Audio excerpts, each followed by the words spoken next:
گزارش ہے کہ ویڈیو کو لاسٹ تک دیکھیں تاکہ بات پوری طرح سمجھ میں آئے۔ میں آپ کو بتاؤں کہ ہماری عوام احتیاط کیوں نہیں کر رہی، پھر میں اس کی جو مرض کی جو جڑ ہوتی ہے نا اس کو پکڑنا چاہیے۔ ہمارے ہاں عوام احتیاط کیوں نہیں کر رہی؟ کچھ لوگ تو اس لیے احتیاط نہیں کر رہے کہ وہ معذرت کے ساتھ پیدائشی لاپرواہ ہیں، وہ کسی چیز میں احتیاط نہیں کرتے، تو وہ یہاں احتیاط کیوں کریں گے؟ وہ اس سے بڑے بڑے مسائل میں محتاط نہیں ہیں تو وہ یہاں احتیاط کیوں کریں گے؟ کچھ لوگ ایسے ہیں جو مذہب کی وجہ سے احتیاط نہیں کر رہے، اور وہ یہ کہتے ہیں کہ یہ توکل کے خلاف ہے اتنی زیادہ احتیاط کرنا۔ تو جو مذہب کو فالو کرنے والے لوگ ہیں جو احتیاط نہیں کر رہے، ان کی دو قسمیں ہیں۔ ایک تو یہ کہ وہ اس کو توکل کے خلاف سمجھتے ہیں، دوسری وہ طبقہ ہے جو کچھ احادیث کی وجہ سے کنفیوز ہے، وہ یہ سمجھتا ہے کہ ان احادیث کی روشنی میں دیکھا جائے تو ہمیں یہاں احتیاط کی گویا احتیاط نہیں کرنی۔ تو میں پہلے اس طبقے کا ذکر کر رہا ہوں کہ جو کچھ غلط معلومات کی بیس پہ احتیاط نہیں کر رہے، وہ لوگ ہیں جو دو قسم کی حدیثوں سے استدلال کرتے ہیں۔ ایک حدیث ہے رسول اللہ صلی اللہ علیہ وسلم نے ارشاد فرمایا لا عدوى ولا طیارہ، بیماریاں ایک دوسرے سے نہیں لگتی اور بدشگونی بھی نہیں ہے اسلام میں، ولا حامہ، اور یہ جو پرندے پہلے عرب پھینکا کرتے تھے، اڑایا کرتے تھے کہ سیدھے ہاتھ پہ اڑ گیا تو اس کا مطلب میں نے جانا ہے، اور الٹے ہاتھ کی طرف چلا گیا تو میں نے نہیں جانا ہے، جیسے آج کل استخارہ نکالا جاتا ہے کہ یہ سگنل آ گیا گرین سگنل تو کرنا ہے، ریڈ سگنل آ گیا تو نہیں کرنا، اسی سے ملتی جلتی چیز تھی۔ استخارہ تو خیر 2 رکعت پڑھ کے ایک سنت دعا ہے، لیکن اس میں نکلتا کچھ نہیں ہے، تو وہ بھی یہ سمجھتے تھے کہ یہاں سے ہم یہ پرندہ یوں کر دیا تو ایسے ہو جائے گا، یوں ہو گیا تو ایسے ہو جائے گا۔ اور ولا سفر حدیث میں آتا ہے کہ سفر کے مہینے کو عرب منحوس سمجھا کرتے تھے، تو آپ نے فرمایا اس میں بھی نحوست نہیں ہے۔ تو اس حدیث میں آتا ہے کہ بیماریاں پھیلتی نہیں ہیں۔ اس بیس پہ بعض حضرات کی رائے یہ ہے، اور وہ مذہب کا حکم سمجھتے ہیں کہ جب حدیث میں آ گیا کہ بیماری پھیلتی نہیں ہے تو ہم احتیاط کیوں کریں، لیکن یہ حدیث کا غلط مفہوم لیا جا رہا ہے۔ اس حدیث کا صحیح مطلب یہ ہے کہ بیماری خود سے نہیں پھیلتی، اللہ کے حکم سے پھیلتی ہے۔ جیسے کہ بدشگونی یہ غلط ہے اسلام میں، تو ایسے ہی یہ تصور کر لینا کہ خود بخود بیماری پھیلے گی اور اللہ کا ارادہ نہیں ہوگا اس میں اور لازمی لگے گی، یہ تصور غلط ہے۔ اس کی سب سے بڑی دلیل اسی حدیث میں آخر میں ہے، آپ صلی اللہ علیہ وسلم نے فرمایا فر من المجذوم فرارک من الاسد، فرمایا جذام اور کوڑ کے مریض سے ایسے دور بھاگو جیسے شیر سے کو دیکھ کے بھاگتے ہو۔ حدیث میں آتا ہے آپ صلی اللہ علیہ وسلم نے صحت مند اونٹ کو بیمار اونٹوں میں لے جانے سے منع کیا۔ آپ صلی اللہ علیہ وسلم نے، نبی صلی اللہ علیہ وسلم نے فرمایا، حضرت ابو ہریرہ سے مروی ہے، لا یرید مورض علی مصح، کہ جو مریض آدمی ہے وہ صحت مند آدمی کے پاس نہ جائے، ظاہر ہے۔ اور پھر مشہور حدیث جس میں آپ صلی اللہ علیہ وسلم نے ایسے علاقے میں جانے سے منع کیا جہاں طاعون کی وبا پھیلی ہوئی ہے۔ بنو ثقیف کا ایک قبیلہ رسول اللہ صلی اللہ علیہ وسلم کے پاس آیا، اس میں ایک شخص بیمار تھا، ایسی بیماری تھی جو بیماری لگتی تھی، تو آپ صلی اللہ علیہ وسلم نے ان کو باہر روک دیا اور آپ نے فرمایا میں نے تم سے یہی بیٹھے بیٹھے بیعت کر لیا۔ آپ نے ان سے مصافحہ نہیں کیا، ملاقات نہیں کی ان سے۔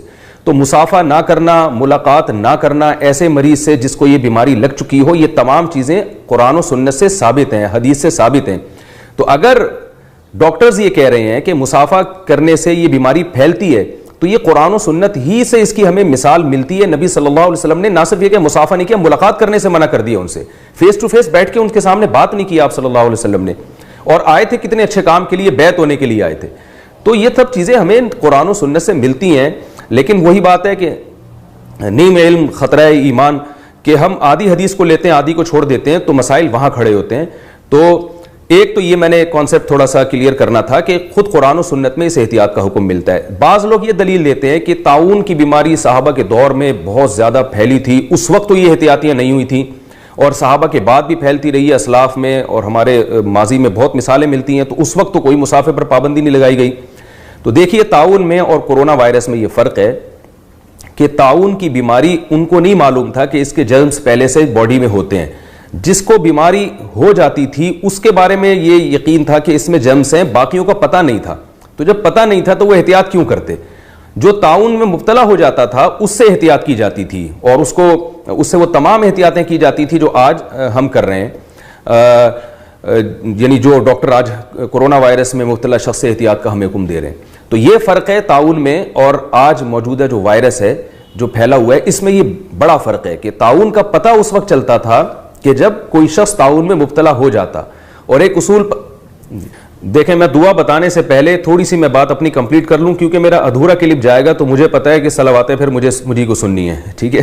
اس لیے میں اپنی بات کو 2 منٹ میں جلدی سے کمپلیٹ کرتا ہوں کہ ہمارے ہاں اویئرنیس نہیں ہے کہ یہ وائرس کتنا ڈینجرس ہے, کتنا خطرناک ہے. دیکھیں شیعہ حضرات نے ایران میں, وہاں کے علماء نے بھی گورنمنٹ کی باتوں کو لفٹ نہیں کرائی, اور اس پر وہاں کراؤڈ ہوتے رہے ہیں, دینی اجتماع ہوتے رہے ہیں, جس کی وجہ سے ایران اس کی لپیٹ میں آیا اور دھڑا دھڑ لوگ مرنا شروع ہوئے.